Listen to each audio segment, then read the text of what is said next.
that is it. No more rumors, no more gossip, no more speculative conjecture. Oscar Piastri is going to be a McLaren driver for 2023 alongside Lando Norris. Wow, finally all of this is over. One of the craziest kind of just over a month, just a month's time in Formula 1 with all of this crazy news since obviously Sebastian Vettel left Formula 1 and Aston Martin, Fernando Alonso jumping ship from Alpine to Aston, then the whole Alpine confirming, which that tweet, by the way, apparently is still up on their Twitter page, so that's fantastic as well. And then obviously the Oscar Piastri bombshell, let's call it, and then the Daniel Ricciardo news as well. So much has happened, but finally it feels like, some of the puzzle pieces have been finally put together. Of course, that still means that there is a spare seat at Alpine, and it looks to be between the likes of Mick Schumacher, obviously Daniel Ricciardo, still kind of in contention, and it seems like the momentum seems now with Pierre Gasly, and that seems to be a lot of the media momentum, certainly with the likes of even Helmut Marko saying that he doesn't, he wouldn't hold a contract to Pierre Gasly, even though he is contracted to AlphaTauri for 2023. So yeah, Alpine have got plenty of choices, but either way, in my opinion, it's one of the biggest fumbles I've ever seen in Formula 1. To lose Fernando Alonso and to lose Oscar Piastri is just ridiculous, especially when you had, three great drivers with Esteban Ocon there as well, and any two of them would have been a great combination. To lose two of them, it's unbelievable. It is the biggest fumble in Formula 1 history. Simple as that. But let's not talk about Alpine. I think I've already made plenty of videos about them. Oscar Piastri at McLaren 2023, and more importantly, alongside Lando Norris. I mean, do you know what really excites me about this? Is that from day one, there is going to be, from day dot already, there is going to be a hell of a lot of pressure on Oscar Piastri, on also the likes of McLaren, Zach Brown, Andreas Seidel, because this was a big move. This was a big pinch by McLaren, and it was very clear that, from what we've learned from the contract recognitions board, which didn't exactly take long to deliberate.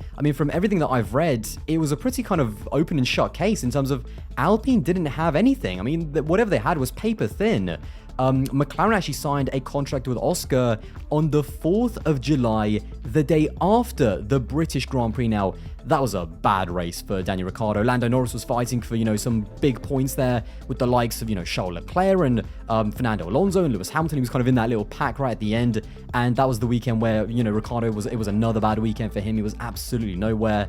And clearly at the time, McLaren thought that is it. Zach Brown thought, yeah, this has gone far enough. It's just, we've given it enough races in 2022 to see that it's not going to work for the rest of the season, and nothing is going to change for 2023. So this is what our next year and a half is going to be, and he decided to call it quits then and sign Oscar on the 4th of July, the day after the British Grand Prix. So we still had Austria, we still had France, we still had Hungary, and obviously Spa as well. And obviously Daniel got announced that he was leaving before Spa. But yeah, that was a really interesting detail actually, the 4th of July, because just remember, that was before Daniel put out that social media post saying that he's definitely committed to McLaren. He wants to stay there. He wants to make it work for 2023.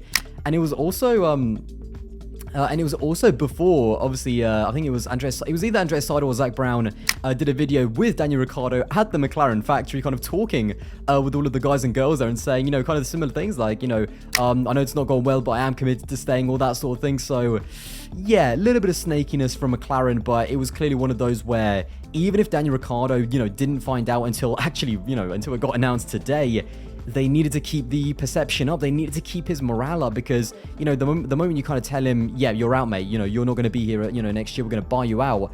Potentially, I think the reason why they kind of played that little shady game and why they lied to him and kind of put on this facade to the rest of Formula 1 is that they thought that, potentially kind of keeping this facade up might still kind of increase his performance and keep that confidence, because once you take away confidence from a driver, that's so much, confidence and driving ability. That is so much about how much, much you can, performance you can extract out of the car. And we've seen that so many times. You can have the talent, you can have all of the talent in the world, but if you can't get around the car and if you don't have the confidence driving and you're driving kind of on the back foot, driving scared, driving like you don't know what's going wrong, that never ends well. So yeah, question McLaren's methods and tactics how you want, and there's certainly a lot of backlash towards them, but it all just throws all of these, incredible ingredients into the pot for next year, because there is going to be so much pressure on McLaren as a team. The fact that they are underperforming this year, let's not forget that as well. I know they're fighting with Alpine for that 4th spot, but yeah, they're not getting the most out of their car, and even Lando Norris isn't exactly buzzing about the 2022 McLaren. So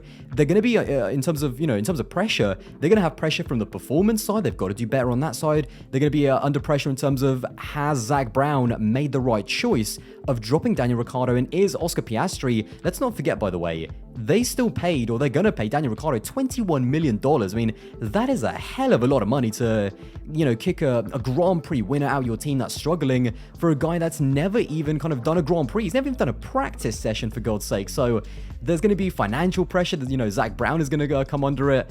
And also, he's got about 20 million IndyCar drivers that he's signed as well, looking for a seat.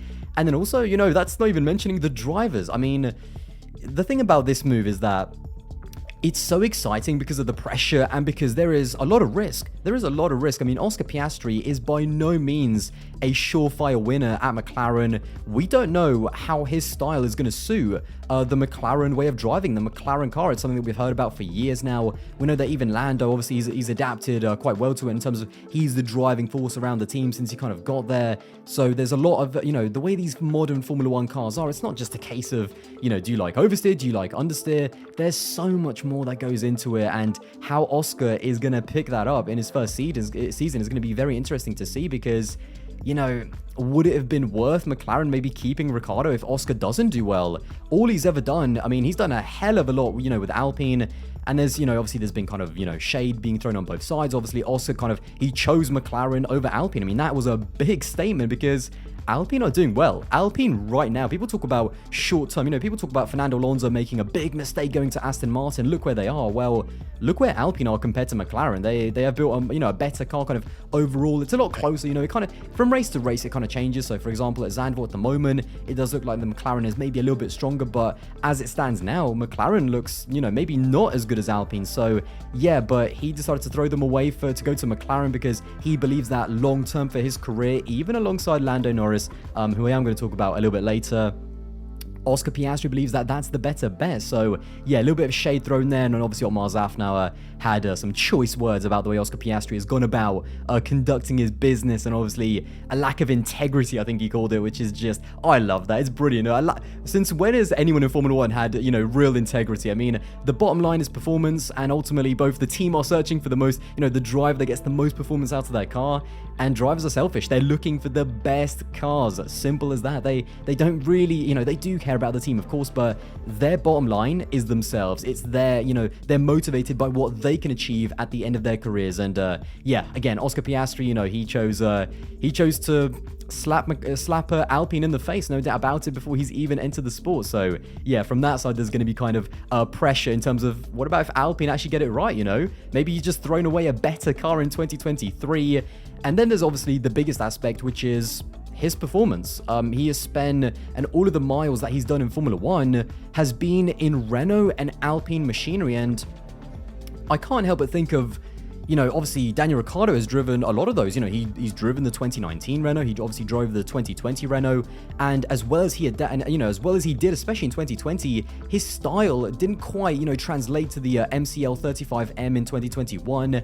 And I think this year with the brand new regs, that's just a completely different thing. It's not just driving style. I think it's just the way these cars are, the understeer front end because of these brand new 18-inch rims. Something about that combination of the heavier cars just is not, and also obviously the McLaren just characteristics of the MCL 36, it's just not working for Daniel Ricciardo. But because Oscar Piastri has only ever driven Alpines and Renaults, how is that going to translate when he, jumps into the McLaren and has to get results from day one? Again, you can't take away the fact that McLaren paid $21 million to kick out one of the drivers to put Oscar Piastri in, and if he only delivers the same level of performance as Daniel Ricciardo, then there is going to be a hell of a lot of scrutiny, a hell of a lot of pressure, and a lot of drama as well.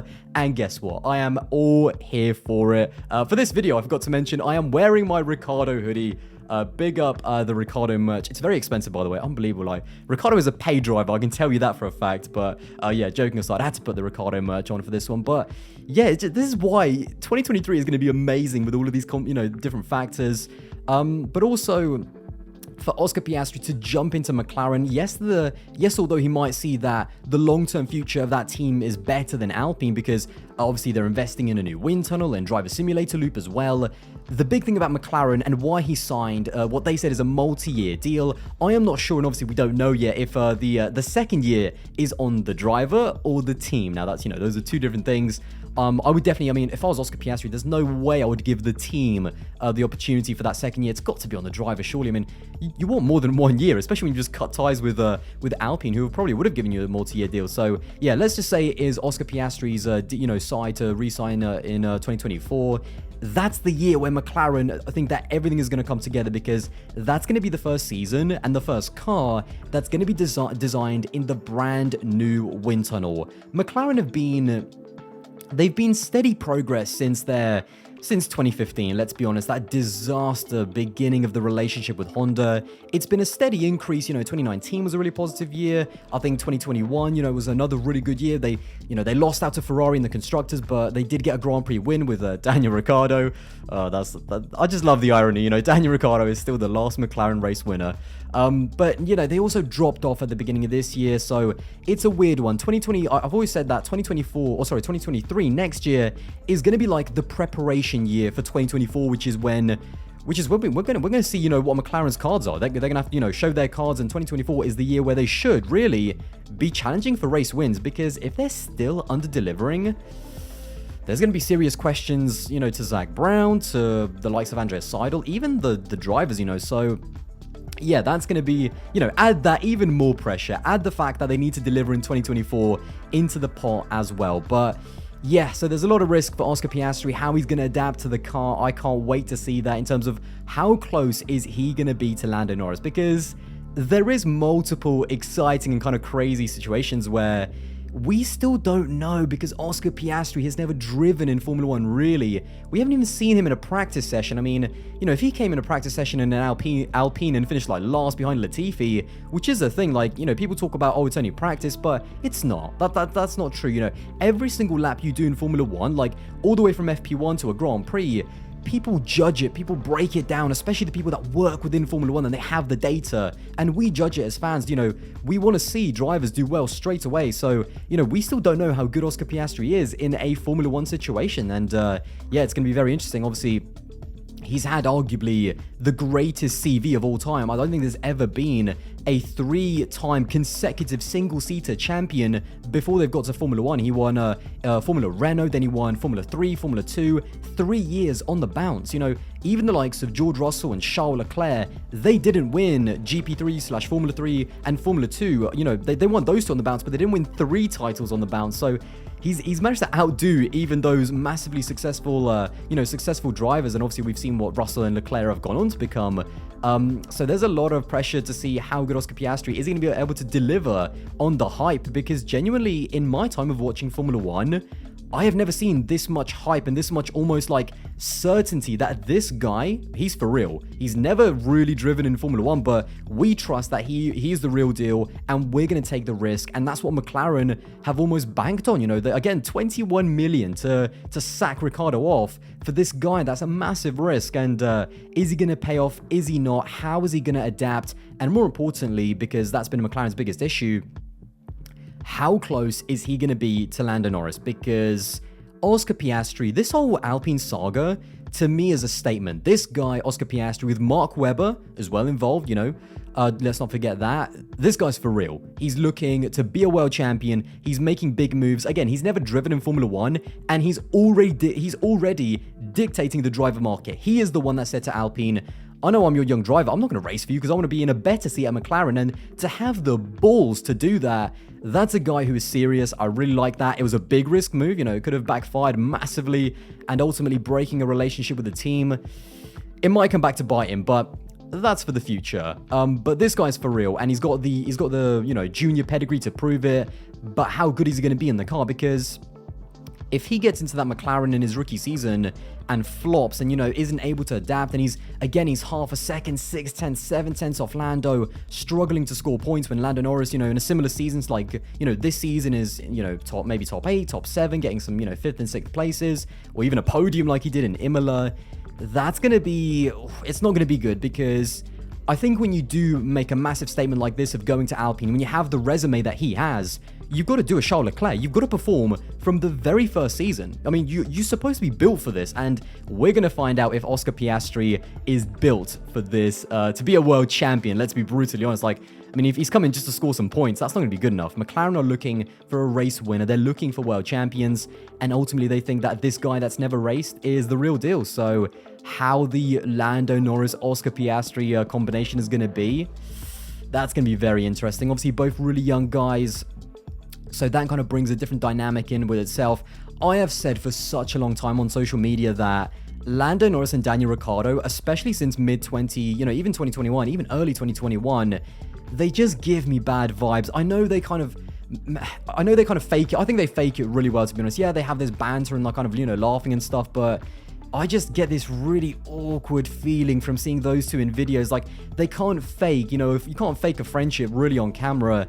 And I've had like this weird and just bad feeling and bad vibes when I watch them two, interact together. Like, especially when there's like little sly jokes. There's a video that Formula One did on the driver ratings, I think. And I think it was either like Lando or Daniel had to like guess their driver ratings. And I remember watching that video and thinking, this is just awkward. Like, there's just little things I start to pick up, and I'm just like, yeah, this is not working. So, obviously Oscar Piastri is a lot younger than Daniel Ricciardo, so how is that going to be? Obviously, a very young driver lineup, an experienced lineup now. There's, once you've had 3 or 4 seasons, and Lando obviously started in 2019, you have enough experience. You don't need to kind of like, that's not an excuse anymore. So they do have experience with Lando, and how is that lineup going to be? What happens? What I'm really excited about, let's be brutally honest. What I'm really excited about is, what if Oscar Piastri comes in and he is the real deal? He is that guy. He is a future world champion and starts not just matching, but beating Lando Norris. This, at the moment, is Lando's team in terms of not just the team around him, but even the fan base. I mean, obviously, with Ricciardo, he's a really loved driver, so there's a lot of Ricciardo fans at McLaren. But the majority of McLaren fans are, Lando fans. So how is that going to shift? How is, what's going to happen if all of a sudden Oscar Piastri starts beating Lando Norris?